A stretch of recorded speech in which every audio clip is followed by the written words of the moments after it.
Hello everyone, आप सभी का बहुत बहुत स्वागत है। हम लोग 2000 क्वेश्चन जो है सॉल्व करने की एक सीरीज स्टार्ट किए हैं। उसमें हम लोग क्वेश्चन के साथ साथ एक्सप्लेनेशन भी देखते हैं, जिसमें आज क्लास नंबर 13 होगी। अब हम क्वेश्चन नंबर 41 से स्टार्ट करेंगे। सामाजिक प्रतिमान के रूप में बारंबार होने वाले परिस्थिति के परिवर्तन को कहा जाता है। परिस्थिति समूह कहते हैं, परिस्थिति संघर्ष, सामाजिक परिस्थिति या परिस्थिति क्रम कहते हैं। तो जो सामाजिक प्रतिमान के रूप में बारंबार होने वाले परिस्थिति के परिवर्तन को क्या कहा जाता है, उसे कहा जाता है जो परिस्थिति क्रम यानी कि स्टेटस सीक्वेंस कहते हैं। अब देखेंगे स्टेटस सीक्वेंस होता क्या है कि जब कोई व्यक्ति अपने जीवन काल में एक के बाद कई सामाजिक परिस्थितियों, जैसे छात्र हो, फिर वो नौकरी पेशा में जाए, फिर उसके बाद एक पति बने, फिर उसके बाद पिता बने, तो ये सीक्वेंस में जो है सारे काम हो रहे हैं, इसी से वो गुजरता है। तो ये जो परिस्थितियों के इसी क्रमिक बदलाव को क्या कहते हैं समाजशास्त्र में, परिस्थिति क्रम यानी कि स्टेटस सीक्वेंस कहा जाता है। अगला क्वेश्चन देखेंगे, इसका जो राइट आंसर है ऑप्शन डी यानी कि परिस्थिति सीक्वेंस। नेक्स्ट क्वेश्चन नंबर 42 की बात करेंगे। निम्नलिखित में से कौन सी एक समुदाय की विशेषता नहीं है? ऑप्शन है भूभाग, सामाजिक संबंधों का समूह, हम की भावना या भाषा। हम लोगों ने पिछली क्लासेस जो की हैं उसमें समुदाय के बारे में डिटेल से पढ़ा है, आप वो क्लास देख सकते हैं, आपको सारी चीजें आपको उस क्लास में मिल जाएंगी।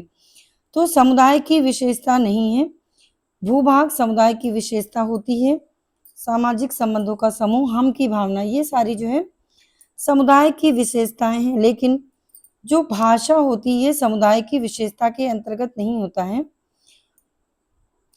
अगला क्वेश्चन देखेंगे, क्वेश्चन नंबर 43 की बात करेंगे। क्वेश्चन नंबर 43 में पुस्तकें और लेखक को मिलान करना है। पैटर्न्स ऑफ कल्चर पुस्तक किसकी हो जाएगी? रूथ बेनेडिक्ट की। प्रिमिटिव कल्चर किसकी पुस्तक है? ये टायलर की पुस्तक है। आ साइंटिफिक थ्योरी ऑफ कल्चर, ये पुस्तक किसकी है? ये है मेलनोव्स्की की। नोट्स टुवर्ड्स द डेफिनेशन, ये पुस्तक किसकी? डेफिनेशन, ये पुस्तक किसकी हो जाएगी?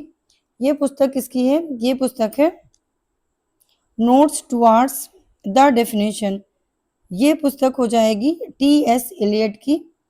यानी कि जो इसका जो राइट आंसर हो जाएगा, फिर से देखेंगे, पैटर्न्स ऑफ कल्चर पुस्तक किसकी हो जाएगी? पैटर्न्स ऑफ कल्चर पुस्तक ये रूथ बेनेडिक्ट की हो जाएगी। प्रिमिटिव कल्चर टायलर की है। साइंटिफिक थ्योरी ऑफ कल्चर ये पुस्तक हो जाएगी मेलनोव्स्की। और नोट्स टुवर्ड्स द डेफिनेशन ये पुस्तक टी.एस. एलियट की हो जाएगी। आप जो है सही कौन सा ऑप्शन होगा देख लेंगे।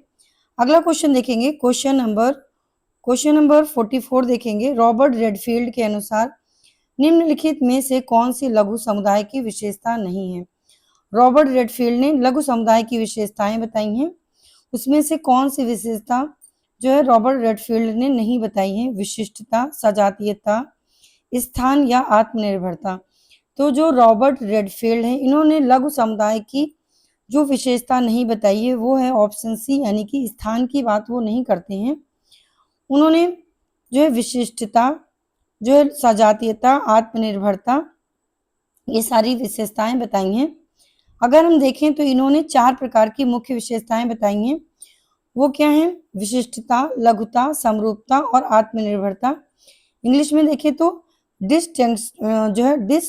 डिस्टिंक्टिवनेस और जो है स्मॉलनेस, होमोजेनिटी और सेल्फ जो है सफिशिएंसी की बात करते हैं।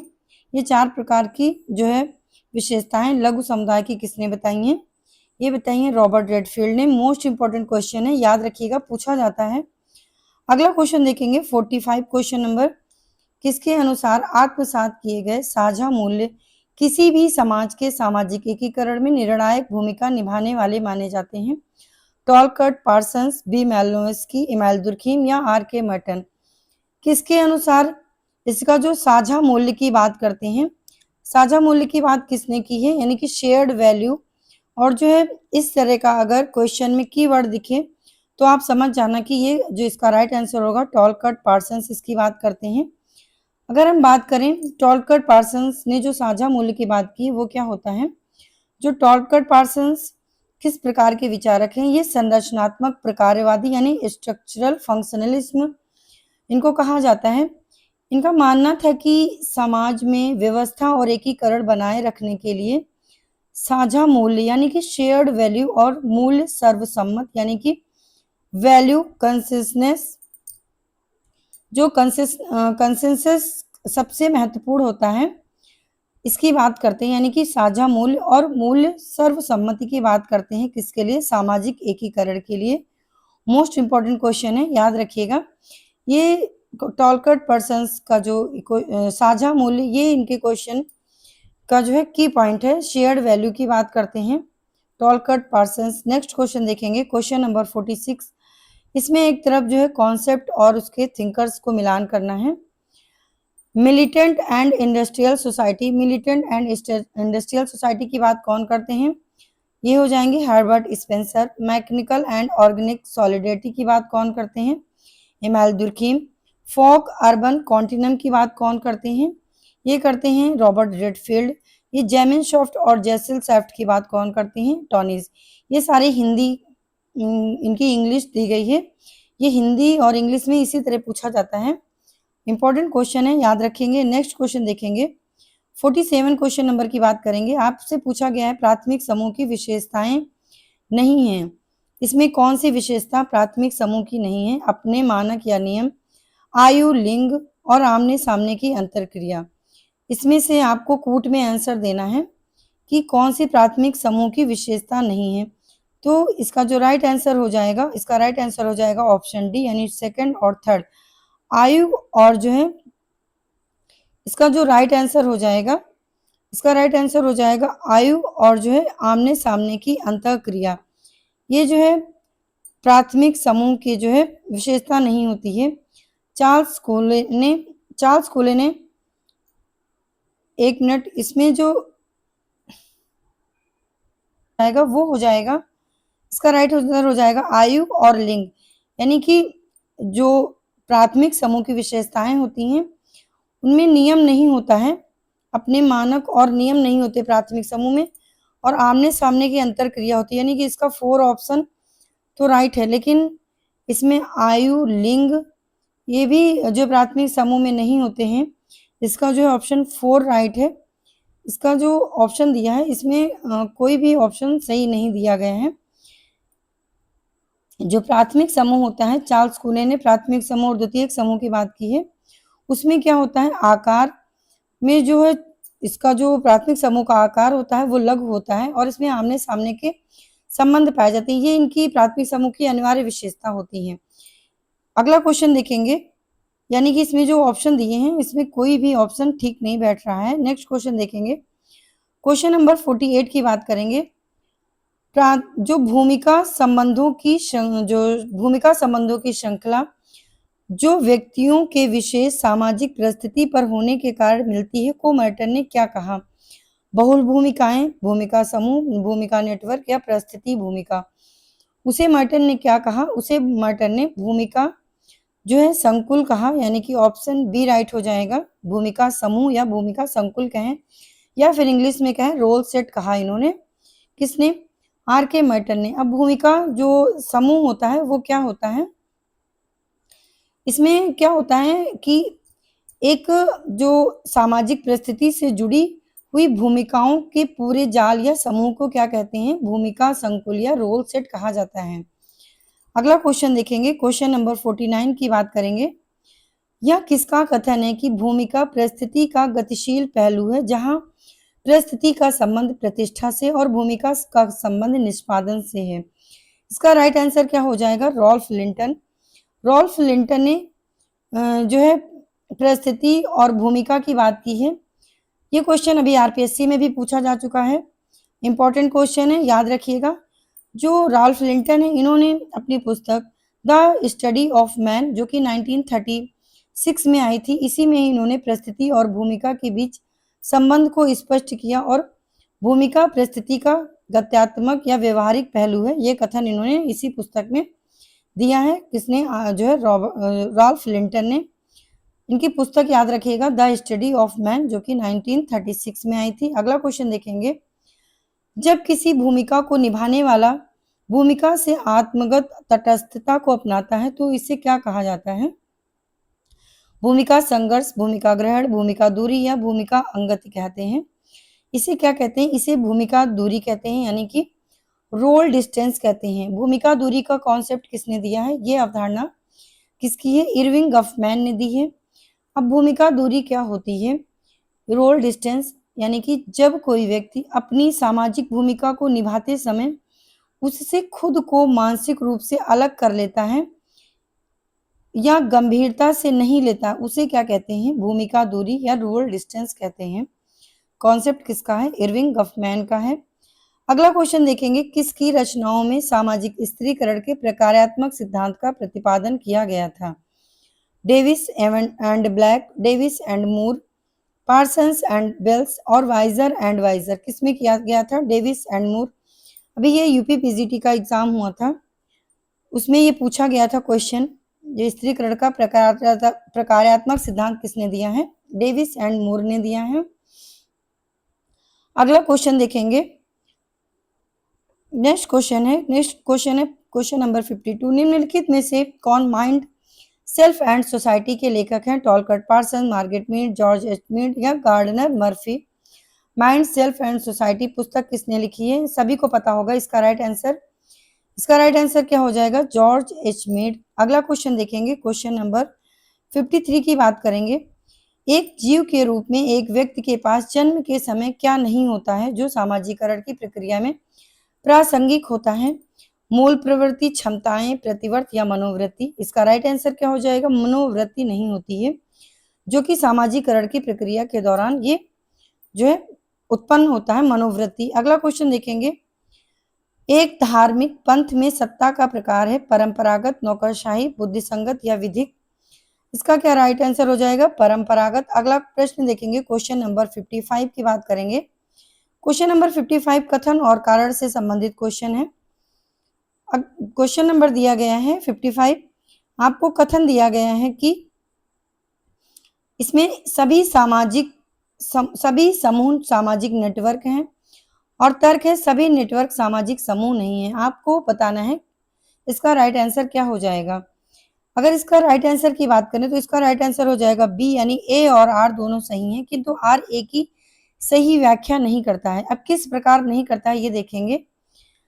जो हर सामाजिक समूह होता है, यानी कि प्रत्येक सामाजिक समूह के जो भारतीय नेटवर्क यानी सामाजिक संबंधों का जाल होता है, इसलिए सभी सामाजिक समूह जो सभी समूह नेटवर्क जो होते हैं वो सभी समूह नेटवर्क हैं। और लेकिन एक नेटवर्क अगर हम बात करें जैसे सोशल मीडिया पर जुड़े लोग, तब तक समूह नहीं बनता है जब तक उनमें हम की भावना या निरंतर अंतःक्रिया ना हो। इसलिए इसका जो राइट आंसर हो जाएगा ए और दोनों आर दोनों सही है, लेकिन इसकी जो एक्सप्लेनेशन है ये सही नहीं है। अगला प्रश्न देखेंगे, क्वेश्चन नंबर 56 की बात करेंगे। सामाजिक संरचना के एक महत्वपूर्ण घटक के रूप में अस्तित्व की आवश्यक दशाओं वाक्यांश का प्रयोग किसने किया था? एसएफ नोडेल, डेविड स्ट्रॉस या रेडक्लिफ ब्राउन या आर के मैटन। किसने किया है? अस्तित्व की आवश्यक दशाओं की बात यानी कि नेसेसरी कंडीशंस ऑफ एक्सिस्टेंस की बात कौन किया है? ये किए हैं रेडक्लिफ ब्राउन, यानी कि सी राइट हो जाएगा। रेडक्लिफ ब्राउन किससे जुड़े हैं? ये संरचनात्मक प्रकारवाद से जुड़े हुए थिंकर्स हैं। अगला क्वेश्चन देखेंगे, नेक्स्ट क्वेश्चन है क्वेश्चन नंबर 57। इसमें आपको बताना है, कूट में उत्तर देना है। लॉ ऑफ थ्री स्टेज की बात कौन करते हैं? इसकी बात किसने की है? कॉम्टे ने। ऑर्गेनिक जो एनालॉजी की बात कौन करते हैं? ये करते हैं स्पेंसर। डिवीजन ऑफ लेबर की बात कौन करते हैं? Amyl Durkheim. और प्रिमिटिव कल्चर की बात कौन करते हैं? टायलर। इसका कौन सा राइट आंसर हो जाएगा? ऑप्शन ए राइट हो जाएगा। अगला क्वेश्चन देखेंगे, किसने कहा है कि क्रांतियां इतिहास का इंजन है? किसने कहा है कि क्रांतियां जो है इतिहास का इंजन है?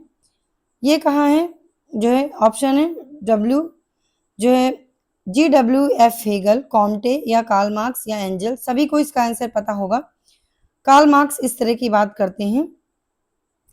अगला क्वेश्चन देखेंगे, क्वेश्चन नंबर 59 की बात करते हैं। क्वेश्चन नंबर 59 दिया है, निम्नलिखित में से कौन सा विचार सामाजिक परिवर्तन का सबसे प्राचीन विचारक, यानी सामाजिक परिवर्तन के जो विचारक दिए हैं इसमें से जो विचार हैं वो सबसे प्राचीन विचार क्या है? चक्रीय, रैखिक, या फिर ऑप्शन सी देखेंगे उद्विकासवादी या द्वंद्वात्मक। तो इसमें से सबसे जो प्राचीन सामाजिक परिवर्तन का विचार है वो हो जाएगा उद्विकासवादी। उद्विकासवादी यानी कि इवोल्यूशनरी जो सिद्धांत है ये सबसे प्राचीन है सामाजिक परिवर्तन का जो है विचार उद्विकासवादी। इसमें इससे जो जुड़े थिंकर्स हैं उसमें ऑगस्ट कॉम्ट, स्पेंसर और लुइस मॉर्गन जैसे समाजशास्त्री उद्विकासवादी सिद्धांत जो कि सामाजिक परिवर्तन से संबंधित है इसके अंतर्गत आते हैं। अगला क्वेश्चन देखेंगे, क्वेश्चन नंबर 60 की बात करेंगे। इसमें दिया है एक परिवार में दादा एक गांव में कुम्हार था और पिता ने शहर के एक स्कूल में शिक्षण किया और पुत्र महानगर में बहुराष्ट्रीय कंपनी में एक इंजीनियर है। यह किसको दर्शाता है? ये किसको दर्शाता है? सांस्कृतिक गतिशीलता को, क्षैतिज गतिशीलता, एक पीढ़ी के अंतर्गत गतिशीलता, या फिर यह जो है किसको दर्शाता है? अंतर पीढ़ीगत गतिशीलता को दर्शाता है। इसका जो राइट आंसर हो जाएगा ये किसको दर्शाता है? ये दर्शाता है, इसका राइट आंसर हो जाएगा अंतर पीढ़ीगत गतिशीलता, यानी कि ऑप्शन डी राइट हो जाएगा। हम लोगों ने पिछली क्लासेस में पढ़ा है अंतर पीढ़ीगत और अंतरा पीढ़ीगत गतिशीलता के बारे में। आप कमेंट करके बताइएगा कि इसकी बात कौन से थिंकर्स करते हैं और अंतर पीढ़ी और अंतरा पीढ़ीगत गतिशीलता क्या होती है।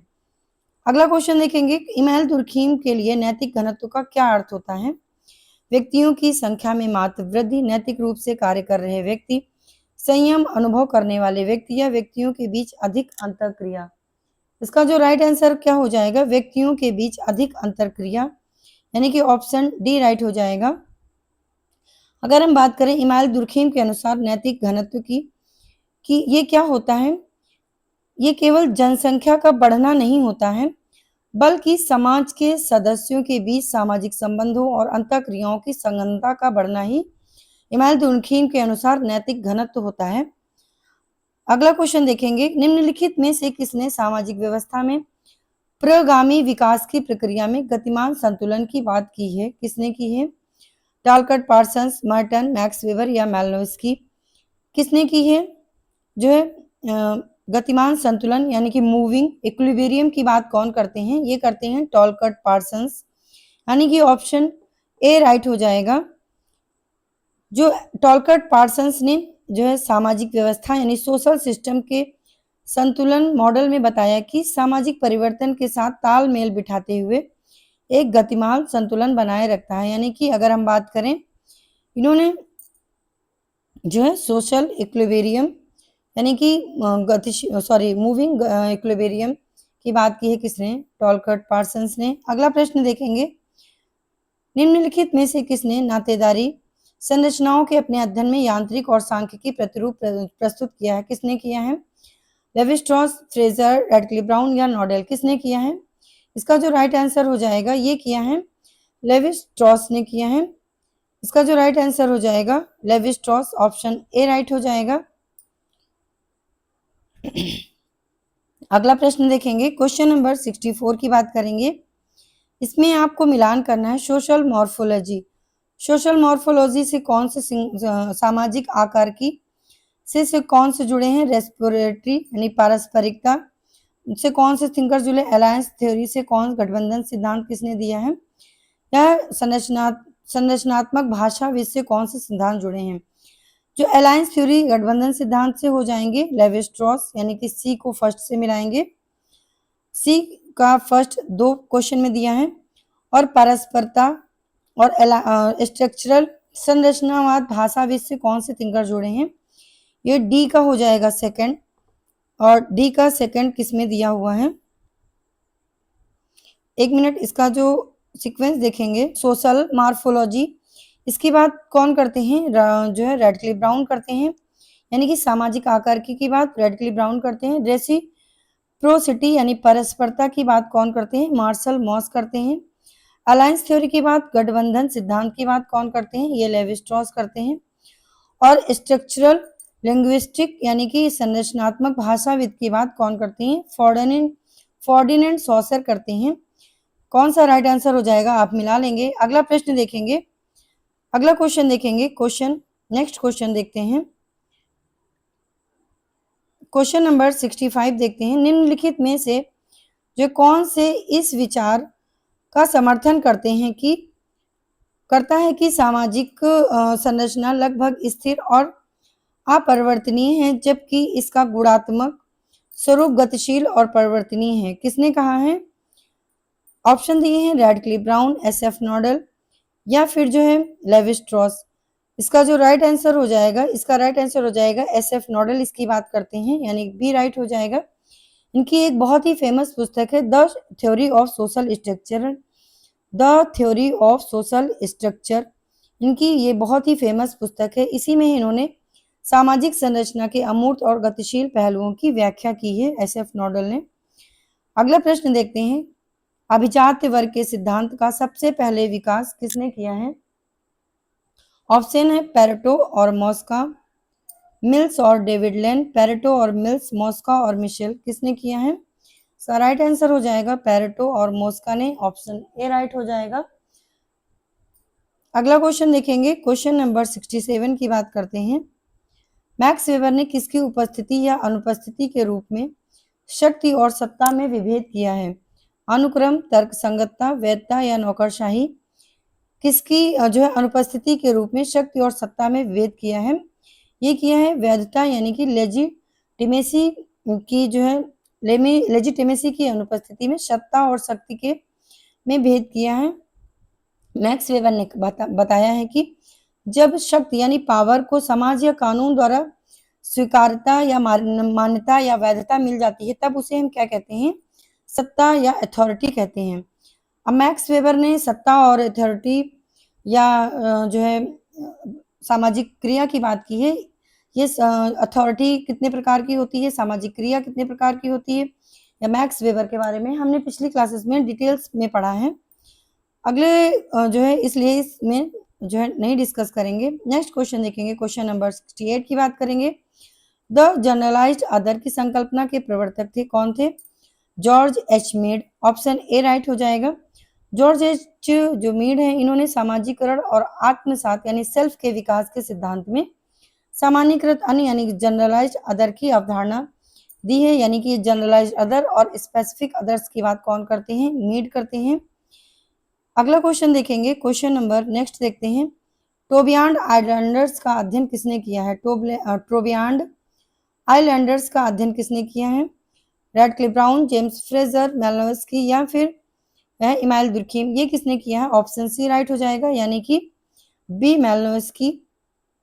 नेक्स्ट क्वेश्चन देखेंगे। क्वेश्चन नंबर 70 की बात करेंगे। इसमें आपसे पूछा गया है स्वतः साधक भविष्योक्ति की संकल्पना की व्याख्या किसने की थी? मैक्स वेबर, आर्किमिडीज, पार्सन्स या उपरोक्त में से किसी ने नहीं। ये किसने की थी? जो है स्वयं साधक भविष्योक्ति की जो संकल्पना ये की थी आर्किमिडीज ने, ऑप्शन बी राइट हो जाएगा। अगला प्रश्न देखेंगे। क्वेश्चन नंबर नेक्स्ट देखते हैं। मार्क्स की व्याख्या के अनुसार सही तर्क संगत क्रम की पहचान करेंगे।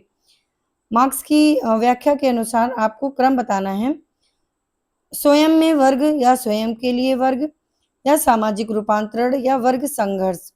ऑप्शन बी है स्वयं में वर्ग, स्वयं के लिए वर्ग या फिर जो है वर्ग संघर्ष या सामाजिक रूपांतरण। ऑप्शन सी देखेंगे स्वयं में वर्ग, वर्ग संघर्ष, स्वयं के लिए वर्ग या सामाजिक रूपांतरण, स्वयं के लिए वर्ग, वर्ग संघर्ष, स्वयं में वर्ग या सामाजिक रूपांतरण।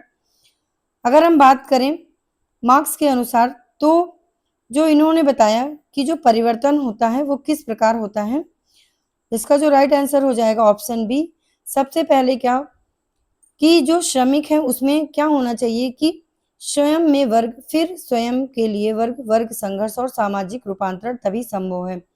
मार्क्स ये सामाजिक परिवर्तन की बात करते हैं कि जब श्रमिक क्या करेंगे, सबसे पहले जो अगर वो संगठित नहीं है तब क्या होगा, श्रमिक सबसे पहले संगठित नहीं तो उसमें क्या होगा कि क्लास इन इटसेल्फ, फिर उनमें क्या होगी, उनमें जो है वर्ग चेतना आती है, तो क्या होता है, क्लास फॉर इटसेल्फ, जिसके बाद वर्ग संघर्ष होता है यानी क्लास कॉन्फ्लिक्ट होता है।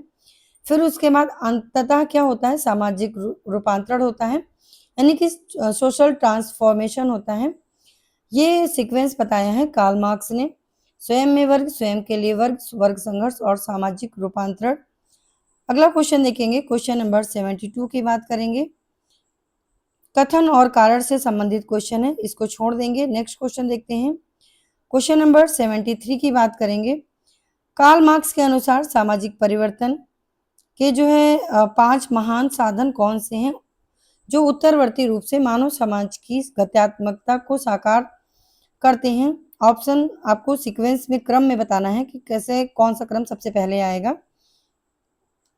तो ये जो क्रम बताया है, सबसे पहले कौन सा क्रम आएगा, प्राथमिक साम्यवाद आएगा, उसके बाद आएगा दासत्व, उसके बाद आता है जो है सामंतवाद, फिर आता है पूंजीवाद, फिर आता है समाजवाद। इसका जो राइट आंसर हो जाएगा ऑप्शन सी राइट हो जाएगा। इंपॉर्टेंट क्वेश्चन है, याद रखिएगा, सीक्वेंस में लगाने का। ये क्वेश्चन बहुत बार पूछा गया है और पूछा भी जाता है। संघर्ष के नेक्स्ट क्वेश्चन है, संघर्ष के प्रकारवाद उपागम का प्रतिपादन किसने किया है। अगर हम बात करें संघर्ष के प्रकारवाद यानी कि जो फंक्शन संघर्ष के जो फंक्शंस अप्रोच से कौन से थिंकर्स जुड़े हैं, डेरेंडॉर्फ, कोजर, मार्क्स या कॉलिंस। इससे जुड़े हुए हैं कोजर, ऑप्शन बी राइट हो जाएगा। अगर हम कोजर की बात करें तो इन्होंने एक पुस्तक लिखी है the functions of social conflict. बहुत ही बार पूछी गई ये पुस्तक है, the functions of social conflict. इसमें ये बात करते हैं कि संघर्ष हमेशा क्या नहीं होता है, बुरा नहीं होता है, संघर्ष हमेशा खराब नहीं होता है, बल्कि वो कहते हैं समाज में एकता बनाए रखने और आंतरिक कमियों को दूर करने और नए नियम बनाने में संघर्ष एक सकारात्मक भूमिका निभाता है। इसलिए ये जो है संघर्ष को जो है प्रकारात्मक मानते हैं, इसलिए इनको क्या कहते हैं, संघर्ष का प्रकारात्मक विचारक माना जाता है। अगला क्वेश्चन बात करेंगे, the methodological position of symbolic interactionism पुस्तक किसने लिखी है। ऑप्शन है ब्लूमर, C.H. कूले, गॉफमैन या G.H. मीड। ये पुस्तक किसने लिखी है, ये पुस्तक है ब्लूमर की, ऑप्शन ए राइट हो जाएगा। अगला प्रश्न देखेंगे, नेक्स्ट क्वेश्चन देखेंगे, आपको बताना है किसके बारे में यह कहा जाता है कि उसने USA में एक स्ट्रीट कॉर्नर सोसाइटी के अध्ययन में सहभागी अवलोकन विधि का प्रयोग किया है।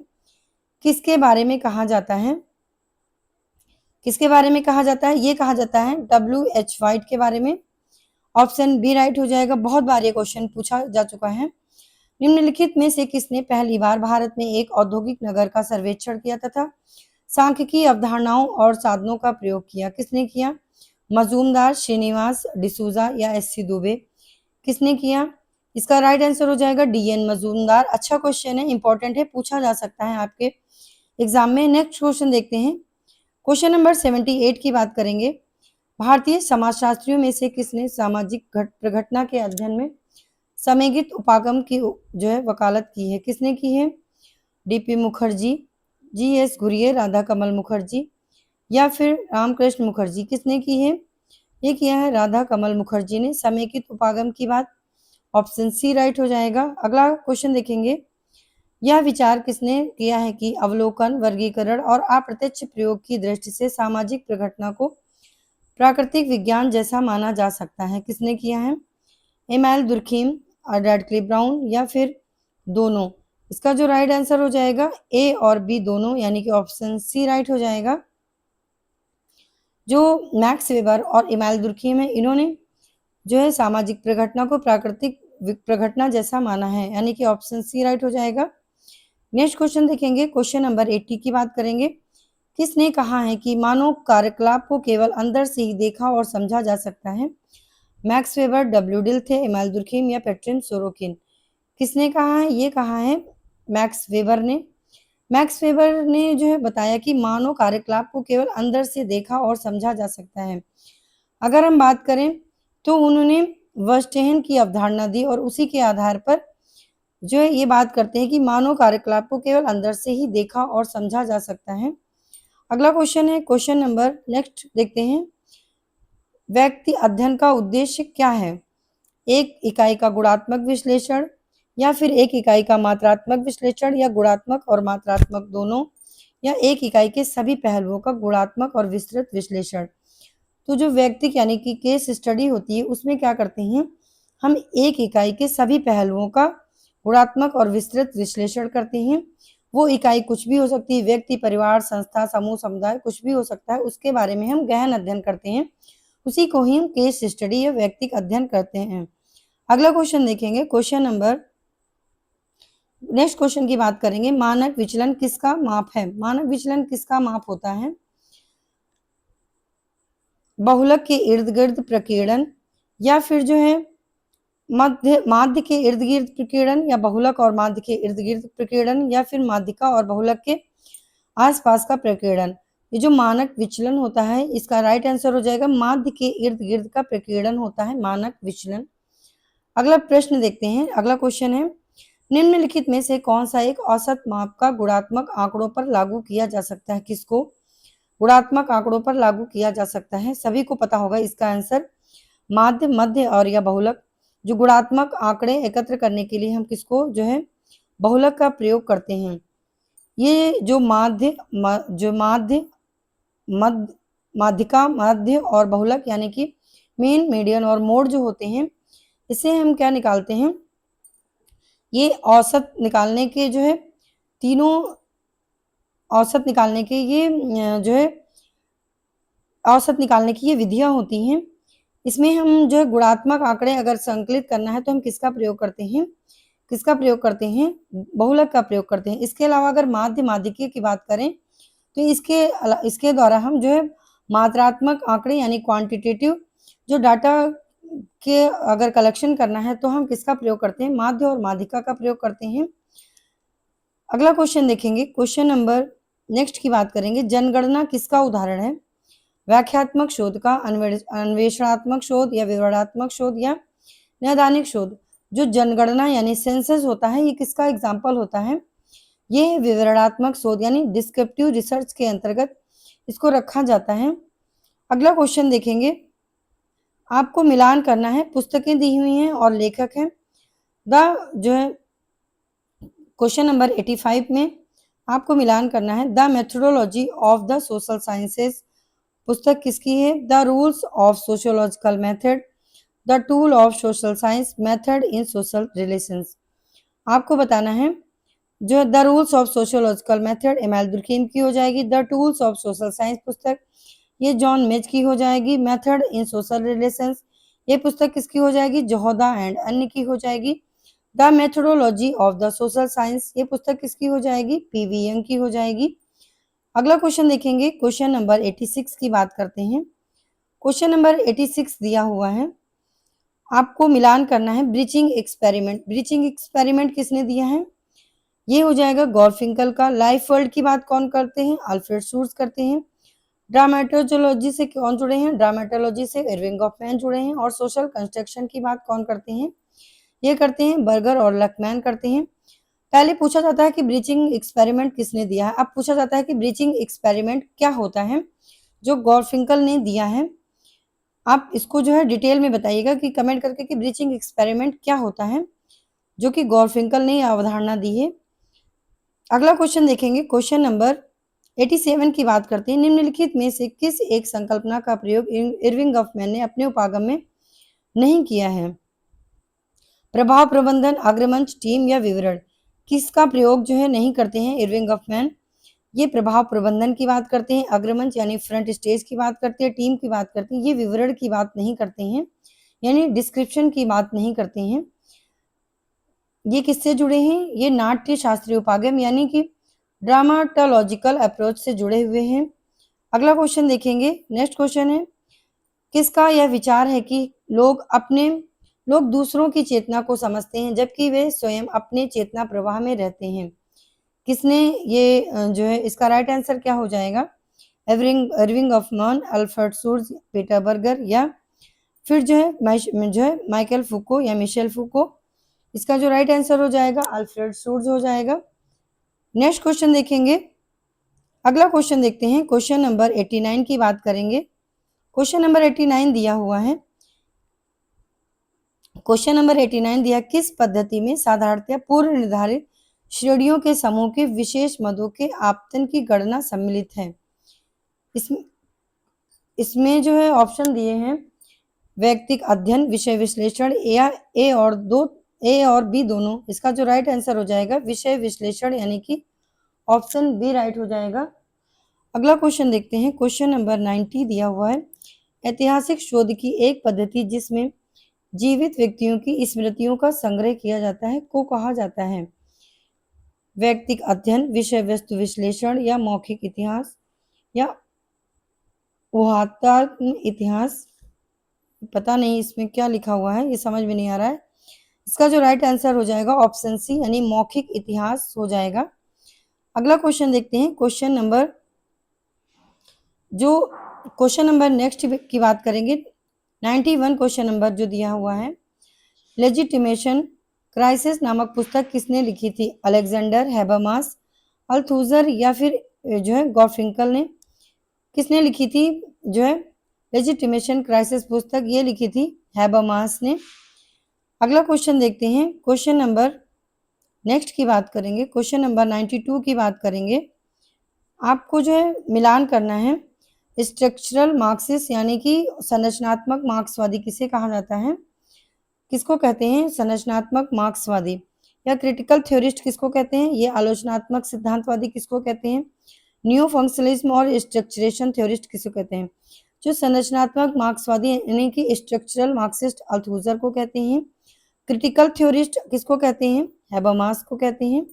न्यू फंक्शनलिज्म अलेक्जेंडर को कहते हैं और स्ट्रक्चरेशन थ्योरिस्ट किसको कहते हैं? गिडेंस को।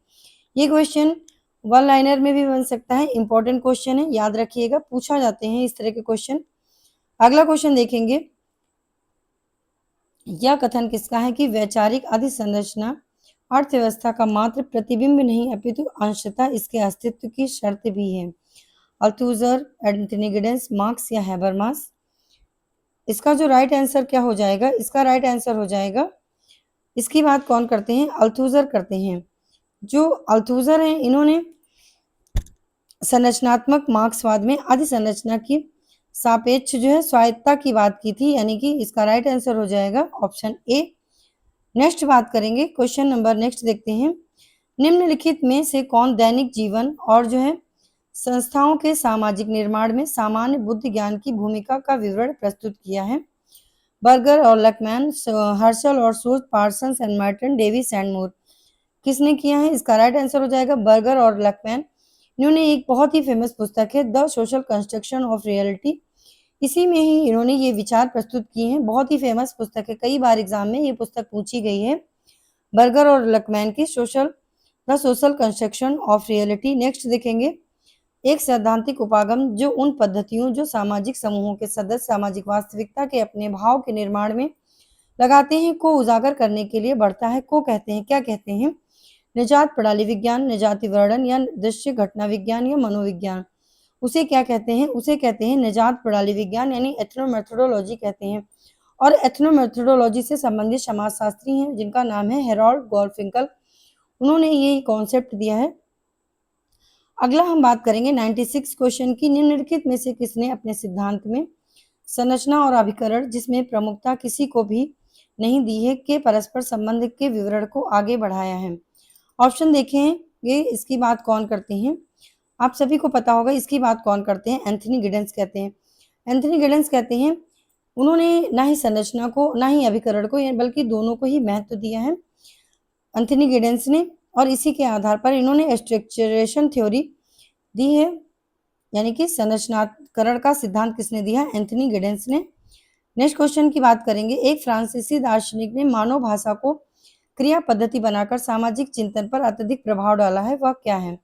Giddens, Derrida, Foucault. इसका जो राइट आंसर हो जाएगा, इसकी बात कौन करते हैं? इसकी बात करते हैं डेरिडा, यानी ऑप्शन बी राइट हो जाएगा। जो डेरिडा है ये किससे, इनका ही बहुत ही फेमस कॉन्सेप्ट है डीकंस्ट्रक्शन, इसके लिए ये जाने जाते हैं, बहुत बार ये पूछा गया है। डीकंस्ट्रक्शन या फिर जो है विखंडनवाद से जुड़े थिंकर्स कौन से, ये हो जाएंगे डेरिडा। नेक्स्ट क्वेश्चन देखते हैं। Question number 98। आपको मिलान करना है नव प्रकारवाद तथा क्रिया नौ प्रकारवाद तथा क्रिया व्यवस्था पर लगभग बराबर ध्यान देता है? कौन? अविकृत संप्रेषण से संबंधित, संरचना की द्वैधता से संबंधित और अति निर्धारण से संबंधित कौन से थिंकर्स हैं? नौ प्रकारवाद क्रिया और व्यवस्था पर लगभग बराबर ध्यान देता है, इससे संबंधित कौन हो जाएंगे? इससे संबंधित हो जाएंगे अल्थुजर। और जो है अविकृत संप्रेषण से संबंधित कौन हो जाएंगे? इससे संबंधित हो जाएंगे अविकृत संप्रेषण से संबंधित हैबरमास। और अति निर्धारण की बात कौन करते हैं? अति निर्धारण की बात, संरचना द्वैधता की बात फिर से देखेंगे। नौ प्रकारवाद क्रिया व्यवस्था पर लगभग बराबर ध्यान देते हैं, इसका राइट आंसर हो जाएगा अलेक्जेंडर। और अविकृत संप्रेषण की बात कौन करते हैं? हैबरमास। संरचना की द्वैधता की बात कौन करते हैं? गिडेंस। और अति निर्धारण की बात कौन करते हैं? ये करते हैं अल्थुजर। अगला क्वेश्चन देखेंगे, क्वेश्चन नंबर नेक्स्ट देखते हैं। किसके अनुसार जीवन जगत व्याख्यात्मक पैटर्न का सांस्कृतिक रूप से संप्रेषित और भाषाई रूप से संगठित संग्रह है? हैबरमास, शुर्ज, वेबर या गॉर्फिंकल? इसकी बात कौन करते हैं? इसकी बात करते हैं हैबरमास, यानी ऑप्शन ए राइट हो जाएगा। इसका राइट आंसर क्या हो जाएगा? हैबरमास। नेक्स्ट क्वेश्चन देखेंगे। क्वेश्चन, ये जो हैबरमास है ये किससे जुड़े हैं? ये क्रिटिकल थ्योरिस्ट जिनको कहा जाता है, अभी हम लोगों ने ऊपर देखा है कि आलोचनात्मक सिद्धांतकार कौन है? हैबरमास को कहते हैं। इन्होंने जो है इन्होंने अपनी थ्योरी ऑफ कम्युनिकेटिव एक्शन में लाइफ वर्ड या जीवन जगत को जो है परिभाषित किया है। अगला क्वेश्चन देखेंगे, क्वेश्चन नंबर 100 की बात करेंगे।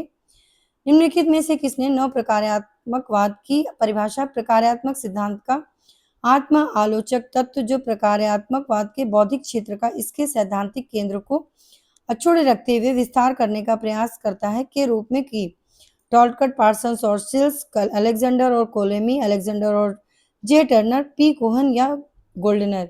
इसका राइट आंसर क्या हो जाएगा? अलेक्जेंडर और कोलेनी। मोस्ट इंपोर्टेंट क्वेश्चन है ये जो अलेक्जेंडर और पी कोलेमी ये किससे जुड़े हैं? ये जो है नौ प्रकारवादी सिद्धांतकार है, यानी न्यू फंक्शनलिस्ट इनको जाना जाता है। ये न्यू फंक्शनलिस्ट सिद्धांतकार हैं। आज हम लोग इतने ही क्वेश्चन सॉल्व करेंगे, बाकी कोई क्वेश्चन नेक्स्ट क्लास में करेंगे। Thank you.